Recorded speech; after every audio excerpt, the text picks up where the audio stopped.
structuré, c'est plutôt des sentiments, mais avec beaucoup d'émotions. Parce que je vous avoue, franchement, d'habitude, quand j'interviens dans des espaces publics, je regarde toujours à droite et à gauche. Il y a certainement un flic qui enregistre, il y a quelqu'un qui doit y avoir quelque chose. Là, vraiment, je souffle et je respire. Et je vous avoue que ça fait 23 ans, parce qu'il ne faut pas oublier quand même qu'il y a des gens qui ont commencé à militer très tôt, qui ont commencé à désespérer de ce régime dès les années 90. Et ça n'a pas été facile, parce qu'à l'époque, on était une infime minorité. Et pour beaucoup, on était des extrémistes.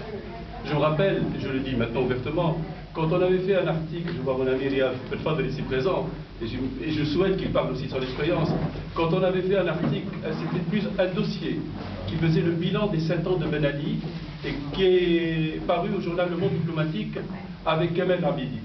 Je vous assure que c'était un branle-bas contre nous. Kamel a été traduit dans le conseil de discipline, il a été éjecté, il a été obligé de s'exiler à l'étranger. Pour ma part, j'ai bénéficié d'un concours de circonstances. À l'époque, Mohamed Chaf était ministre d'enseignement supérieur. Et pour Yann Omand, il avait du moins déclaré, dit, et je le crois, et d'une grande sincérité, qu'il n'acceptait de prendre des sanctions contre moi.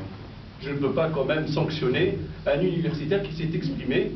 Et malgré ça, il était sous le coup de beaucoup de pression. D'ailleurs, il s'en explique dans son livre posthume qu'il a sorti, l'affaire Abichur. Bon, je ne veux pas parler de moi, c'est pas la peine.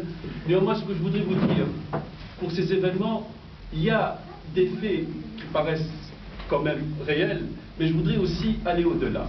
Il ne fait pas l'ombre d'un doute que ce qui s'est passé du 17 décembre, au moment où Mohamed Bouazizi s'est immolé par le feu, jusqu'au 14 janvier, qui fut la révolte populaire, quand même, il est vrai que c'est un soulèvement populaire. Et personne, ni les partis d'opposition, ni le syndicat dans son ensemble, ne peuvent s'approprier ce qui s'est passé.